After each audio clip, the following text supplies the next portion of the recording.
Welcome to my SY education formation channel में आपका स्वागत है गाइज। तो आज हम लेकर के प्रेजेंट हैं बहुत ही महत्वपूर्ण तथ्य। यहाँ पे देखेंगे यूपी टेट, सी टेट, री टेट, केवीएस और डीएसएसबी और यस टेट के लिए सभी एग्जाम के लिए ही बहुत ही मायने रखता है, महत्वपूर्ण चीज़ है कोहल वर्ग का नैतिक विकास का सिद्धांत। कोहल वर्ग के नैतिक विकास के सिद्धांत के यानी कोहल वर्ग थ्योरी ऑफ मोरल डेवलपमेंट के बारे में। तो यहाँ पे देख सकते हैं इनके सिद्धांत के बारे में हम इंक्लूड करने वाले हैं, तो बहुत ही आसानी से समझाने की कोशिश करेंगे। इस थ्योरी को यदि एक बार एक नज़र से देख लिए तो आपको दोबारा समझने की कोई प्रयास नहीं करना पड़ेगा। अब देखेंगे यह कौन है, तो यह अमेरिकी एक जो है अमेरिकन मनोवैज्ञानिक लॉरेंस कोहल वर्ग के जो है 1958 का जो है नैतिक विकास का सिद्धांत जो है इन्होंने दिए थे। जीन प्याजे 1932 में मनोवैज्ञानिक सिद्धांत का ये मूल रूपांतरण है। इस एक तरह से इसका कोहल वर्ग के नैतिक विकास का सिद्धांत को अवस्था सिद्धांत स्टेज थ्योरी भी कहा जाता है।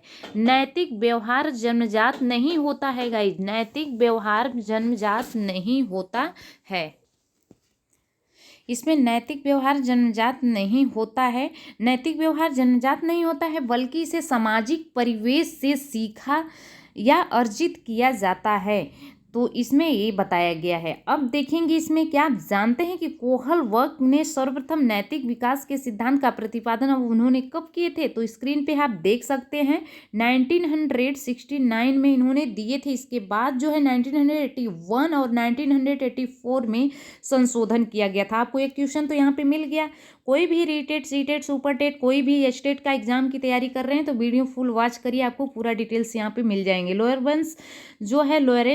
लॉरेंस कोहल वर्ग जो है 1927 से 87 के नैतिक विकास के 6 चरण बताए गए हैं। कितने चरण है गाइस? 6 चरण है। उसने पाया कि ये चरण सार्वभौमिक होते हैं। कैसे होते हैं ये चीज़ आप नोट कर लेना। इन 6 चरणों में से प्रत्येक चरण नैतिक दुविधाओं को सुलझाने में अपने चरण जो है पूर्व चरणों से अधिक परिपूर्ण होता है। अब यहाँ पे देखेंगे प्याजे की तरह कोहल वर्ग ने भी पाया कि नैतिक विकास के कुछ चरणों में स्टेप में होता है, उसके चरण भी कुछ स्टेप में अलग अलग उम्र के बच्चों से इन सवालों के जवाबों का अध्ययन करते हुए कोहल वर्ग को यह ज्ञात होता है कि लोगों की उम्र बढ़ने के कारण नैतिक तर्क के जो कैसे उनका तर्क क्या होता है बदल गया। इस न्याय दर्श में इस सैंपल में जो है पहले तो वह 4 से 16 वर्ष के एज वर्ग के लड़कों के को बाद में 28 साल तक के व्यक्तियों को सम्मिलित किया गया। ठीक है, नैतिकता से तात्पर्य सही और गलत में अंतर को स्पष्ट करना। नैतिक समाज का वह तत्व है जिनकी उपस्थिति में सभ्य समाज का निर्माण किया जा सकता है। कोहल वर्ग के अकॉर्डिंग सही और गलत के बारे में निर्णय लेने में शामिल चिंतन प्रक्रिया को नैतिक तर्कण या मोरल जो है रीजनिंग कहा जाता है। सही और गलत के बारे में निर्णय नहीं ले पाने की स्थिति नैतिक द्वंद्व दुविधा मोरल जो है के बारे में कहलाती है। और बच्चों में नैतिकता 4 साल की उम्र में शुरू हो जाती है। तो कहा जाएगा कि अगर कितने एज में जो है नैतिकता बच्चों के अंदर शुरू हो जाती है, तो 4 साल की एज में उनके अंदर जो मॉरलिटी स्टार्ट हो जाती है, जिनकी मुख्य आधार जो है डर, भय, दंड की प्रभाव होता है। ठीक है, अब देखेंगे कोहल वर्ग ने पाया कि जो नैतिक डेवलपमेंट के चरण सार्वभौमिक होते हैं, कहा था ना ऊपर हमने, कोहल वर्ग का जो है विश्वास था कि बच्चों का जो है नैतिक विकास विशिष्ट से सामान्य की ओर फ्रॉम स्पेसिफाइज टू जनरल होता है।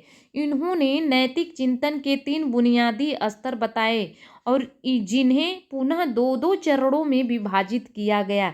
नैतिक विकास की अवस्थाएं, स्टेज ऑफ मोरल डेवलपमेंट। कोहलवर्ग ने नैतिक विकास के कुल 6 चरणों का वर्णन किया है, लेकिन इन्होंने 2-2 चरणों या उप अवस्थाओं के जो है साथ रखकर उनके 3 स्तर बना दिए। तो ये 3 स्तर आपके सामने स्क्रीन पे दिख सकता है। आप देख सकते हैं कि पूर्व परंपरागत, कन्वेंशनल लेवल, और यहाँ पर परंपरागत, रूढ़िगत और पश्चात परंपरागत स्तर। चलिए हम देखते हैं। अब जो हमारे सामने है पूर्व परंपरागत जो है लौकिक स्तर। अब यहाँ पे देखेंगे गाइस कि 4 से 10 वर्ष के इस बाल्यावस्था चाइल्डहुड के रूप में भी जाना जाता है। यह जो है नैतिक चिंतन का सबसे जो है निचला स्तर माना गया। इस स्तर पर क्या सही क्या गलत है पर बाहर से मिलने वाली सजा और उपहार प्रभाव दंड है। इस स्तर में नैतिकता पर बाह्य नियंत्रण कर रहता है। जब बालक किसी भी बाहरी या भौतिक जो घटना के संदर्भ में किसी भी चरण को नैतिक अथवा अनैतिक मानता है, उसकी जो है नैतिक तर्क शक्ति पूर्व परंपरागत स्तर की कही जाती है। वर्णनात्मक यथार्थवाद का स्तर भी कहते हैं। कोहलवर्ग द्वारा इन अवस्था में 4 से 10 वर्ष तक की उम्र के बच्चों को लिया गया था। अब देखेंगे इस स्तर के अंतर्गत जो है चरण या उप अवस्थाएं आते हैं। आज्ञा एवं दंड की अवस्था इसी के अंतर्गत आती है। देखेंगे पहले नंबर पे आज्ञाकारिता और सजा, अभिविन्यास या आज्ञा एवं दंड की अवस्था। यह नैतिकता की पूर्व परंपरागत अवस्था का पहला चरण है। यह बाहरी सत्ता पर आधारित है। यहाँ नैतिक सोच सजा से संबंधित होते हैं। जैसे बच्चे यह मानते हैं कि उन्हें बड़ों की बातें माननी चाहिए, नहीं तो बड़े उन्हें दंडित करके बालक द्वारा मान्य व्यवहार पुरस्कार प्राप्त करने या दंड से बचने के लिए किया जाता है। जिसकी लाठी उसकी भैंस कहावत जो है इसका जो चरितार्थ होती है। ठीक है। अब चरण नंबर 2 में आ जाते हैं। हमारे चरण में ये है कि व्यक्तिगत एवं विनिमय एवं अहंकार की अवस्था होती है। तो आप जान सकते हैं कि इस अवस्था में बच्चे की एज क्या होती है जिसके अंदर जो है अहंकार आ जाए। तो इसमें दूसरा चरण है। इस अवस्था को यांत्रिक साधन या सापेक्षता भी कहते हैं। यह व्यक्ति केंद्रित, एक दूसरे का हित साधने पर आधारित नैतिक चिंतन की अवस्था। बालक आत्म केंद्रित यानी मेरे लिए इसमें क्या है स्थिति को व्यक्त करता है। ठीक है। अब आगे देखते हैं कि इस अवस्था में बालक की सभी नैतिक क्रियाएं अपनी आवश्यकताओं या इच्छाओं पर केंद्रित होती है। बालक के लिए यही क्रिया नैतिक होती है जो उसके लिए जो है हित में होती है। यह बच्चा सोचता है कि अपने हितों के अकॉर्डिंग जो है कार्य करने में कुछ गलत नहीं हो, परंतु हमें साथ में दूसरों को भी उनके हितों के जो है अनुसार काम करने का मौका देना चाहिए। इस स्तर की नैतिक सोच यह कहती है कि वही बात सही है जिसमें बराबरी का लेन देन हो रहा हो। अगर हम दूसरे की कोई इच्छा आवश्यकता पूरी कर दे तो वे भी हमारी इच्छा पूरी कर देंगे। ठीक है। अब देखेंगे यहाँ पे क्या है कि यह तुम मेरी पीठ खुजलाओ मैं तुम्हारी जो है पीठ खिजलाऊंगा कहावत है चरितार्थ इसका। ठीक है। उसमें क्या था, जिसकी लाठी उसकी भैंस। अब देखिए दूसरे नंबर पे हम बात करने जा रहे हैं परंपरागत लौकिक स्तर। दूसरे स्तर की बात उसके अंदर था जो उसको इंक्लूड कर रहे थे। इसमें 10 से 13 वर्ष के बच्चे किशोरावस्था के आएंगे, एडोलसेंस के जो के रूप में भी जाना जाता है इन्हें। इस स्तर पर लोग जो है एक पूर्व आधारित सोच से चीज़ों को देखते हैं। जैसे बच्चों का व्यवहार उनके माँ बाप या किसी बड़े व्यक्ति द्वारा बनाए गए नियमों पर आधारित होना होता है। इस स्तर में नैतिकता पर सामाजिक नियंत्रण रखता है। कोहलवर्ग द्वारा इस अवस्था में जो है उच्च प्राथमिक स्कूल स्तर के अर्थात 10 से 13 वर्ष के उम्र के बच्चों के लिए लिया गया यह स्तर। इस स्तर पर नियमों एवं सिद्धांतों के अकॉर्डिंग जो है मोरालिटी होती है। मोरालिटी अर्थात यानी मोरल रिलीजम का स्तर भी कहते हैं। इस स्तर को भी दो या उप अवस्थाओं के चरणों में विभाजित किया गया है। प्रशंसा की अवस्था सामाजिक व्यवस्था के प्रति सम्मान की अवस्था होती है। तो इसलिए अब देखेंगे इसमें अच्छे पारंपरिक संबंध या प्रशंसा की अवस्था। तो ये स्टेज में तीसरे नंबर का है स्टेप। इस अवस्था में लोग विश्वास, दूसरों का ख्याल रखना, दूसरों के भी निष्पक्ष व्यवहार को अपने नैतिक व्यवहार के का आधार मानते हैं। बच्चे और युवा अपने माता पिता द्वारा निर्धारित किए गए नैतिक व्यवहार को मानदंडों को अपनाते हैं जो इन्हें उनके माता पिता की नज़र में एक अच्छा लड़का, अच्छी लड़की, गुड बॉयज़ गर्ल बनाते हैं। और इस अवस्था में क्या होता है कि मुख्य लक्ष्य दूसरों की को प्रशंसा करना या स्वीकृति पाना, जिससे उसे प्रशंसा मिले। वो दूसरे से ऐसा काम इसमें गाइस करना चाहते हैं कि हम ऐसा काम करें कि हमें हर तरह से क्या मिले, प्रशंसा मिले अपने बड़ों से। ठीक है, अब देखेंगे चौथे चरण में क्या है कि सामाजिक आदेश को बनाए रखना और सामाजिक व्यवस्था के प्रति सम्मान की अवस्था। यह कोहल वर्ग के सिद्धांतों की चौथी अवस्था है। इस अवस्था की नैतिकता का जो है इसमें असर जो है समाज पर होने वाले। इस स्थिति में लोगों ने नैतिक विकास की अवस्था सामाजिक आदेश, कानून, न्याय और कर्तव्यों पर आधारित होती है। इस अवस्था में बालक सामाजिकता के गुणों को धारण करता है। उसमें सामाजिक नियमों के प्रति नैतिकता का विकास होता है। इस अवस्था में उसे अच्छे बुरे का ज्ञान हो जाता है।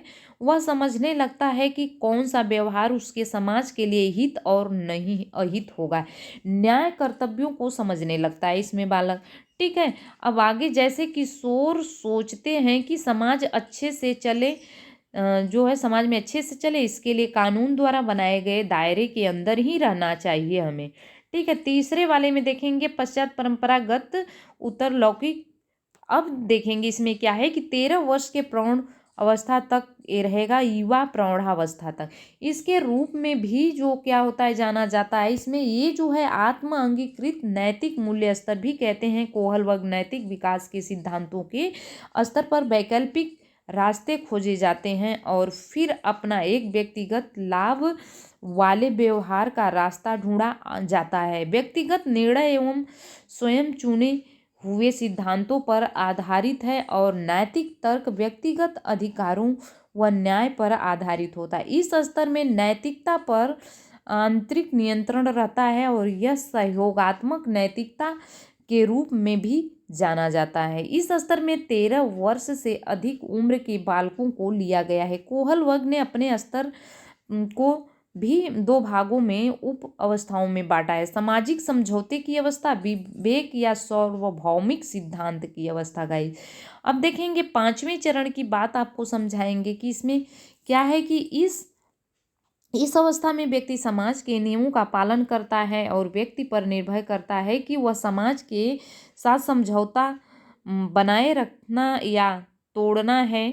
इस अवस्था में व्यक्ति सोचने लगता है कि कुछ मूल्य सिद्धांत हैं जो अधिकार कानून से भी ऊपर हो सकते हैं। व्यक्ति वास्तविक सामाजिक अवस्थाओं का जो है मूल्यांकन इस दृष्टि से करने का जो है लगता है कि वे किस हद तक मूल अधिकारों के मूल्यों का संरक्षण करता है।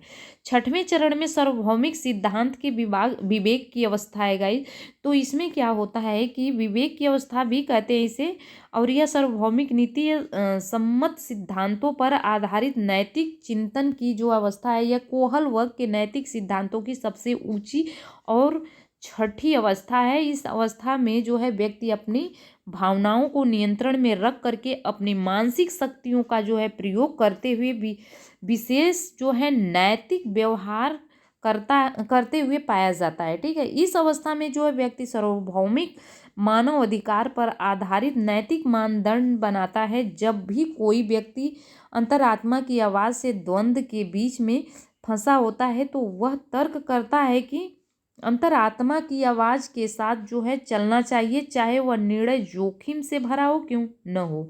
इसलिए जो है उसे कुछ भी करने से पहले अपनी भावनाओं के अलावा औरों के जीवन के बारे में भी सोच लेना चाहिए। अब कोहल वर्ग के बारे में यहाँ पे देखेंगे कि 1958 की प्रसिद्धि हाइंस दुविधा इसमें क्या है कि कहानियों में हाइंस नामक एक व्यक्ति के संबंधित है जो यूरोप में कहीं रहता है। हाइंस की पत्नी क्लारा जो है एक विशेष प्रकार की कैंसर से मौत के कारागार पर थी। डॉक्टरों ने कहा कि इन जो है नई दवाइयों से रसायन केमिस्ट्री द्वारा बनाई गई है उससे वह बचाई जा सकती है। ठीक है। अब देखेंगे एक स्थानीय रसायन विज्ञान द्वारा जो है दवा की खोज की गई थी जिसमें जो हाइंस ने कुछ खरीदने के लिए जो है सख्त कोशिश की थी, लेकिन रसायन विज्ञान दवा बनाने के लिए 10 गुना पैसे मांग रहे थे। हाइंस के लिए कुछ अधिक था। हाइंस केवल उसकी लागत ही चुका सकता था और वह परिवार और दोस्तों से मदद के बाद भी आधे पैसे एकत्रित कर सका।